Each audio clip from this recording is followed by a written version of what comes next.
विद्यार्थ्यांनो, आज आपण एका महत्त्वाच्या विषयावर बोलणार आहोत। हा महत्त्वाचा विषय आपल्या सर्वांना माहित असायला हवा। आजच्या काळाची ही गरज आहे आणि आपण सर्वांनी जागरूक होऊन आपल्या अवतीभोवती वावरायला हवं। कुठेही कसंही जायचं, कुठेही कोणाला आई वडिलांना न सांगता काही विद्यार्थी जातात, असं न करता आपण कुठेही जातो घराच्या बाहेर तेव्हा आपल्या आई वडिलांना आपण आपली याची कल्पना देणं आवश्यक आहे। कळलं का? नाहीतर तुम्ही ट्युशनला जातो म्हटलं आणि जायचं कोणाच्या तरी घरी खेळत राहायचं, असं करायचं नाही।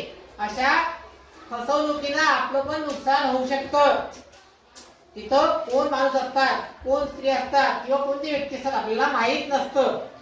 अशा वेळेला एक गुड टच आणि बॅड टच हे आपल्याला माहित पाहिजे की कोण आपल्याला स्पर्श कशा प्रकारे करतो आणि त्यामुळं आपण त्याला विरोध करायला हवा जर आपल्याला कोणी बॅड टच करत असेल तर। कळलं का?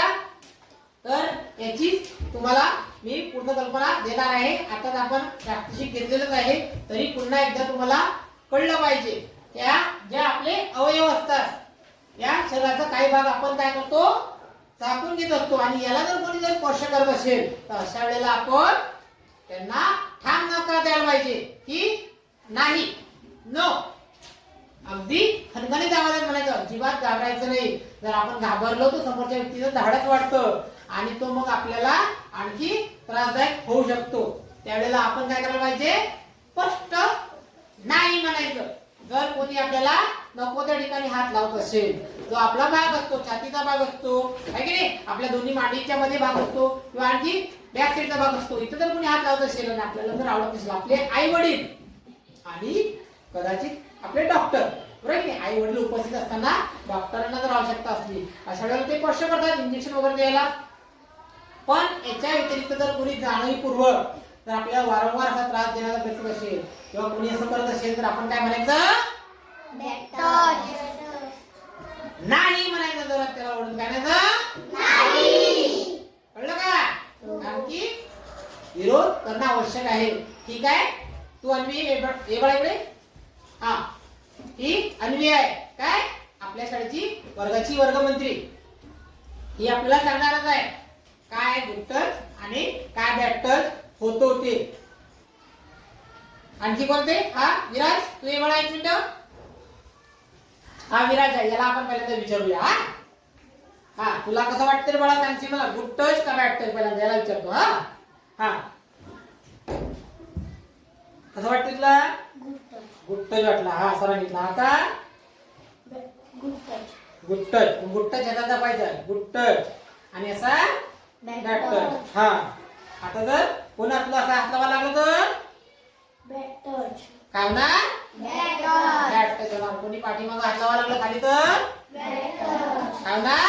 Bad touch. बॅड टच होणार। शाबासकी दिली तर गुड टच। काय होणार? Good touch. ठीक आहे? कळलं तुम्हाला? हा, तू बस आता, तू ये तनु। हा, ही तनुश्री आहे। आता ही आपल्याला सांगणार गुड टच का बॅड टच। कळलं का? हा, दाखव तुम्ही कर। हा, इकडनं दाखव। हा, इकडनं खांद्यावर घ्या। हा, सोड, असं कर। हा, गुड टच। हा, पुढं गुड टच। आणखी गुड टच, गुड टच। हा हा, ठीक आहे, छान सरळ दिला। हा,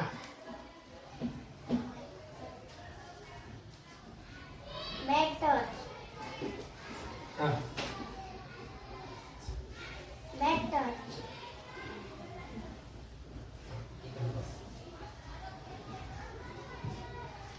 बॅड टच।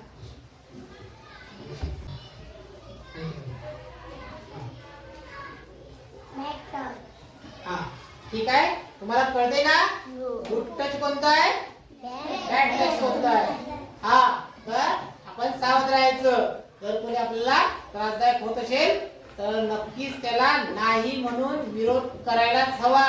हे सर्वांनी लक्षात ठेवायचं। कळलं का? लक्षात आलं सर्वांना? हो। अंजली, तुम्हाला कळलं का दोघींना गुड टच आणि बॅड टच? ठीक आहे, दाखव बरं करून तू। Good touch, torch, back torch, back torch, back torch.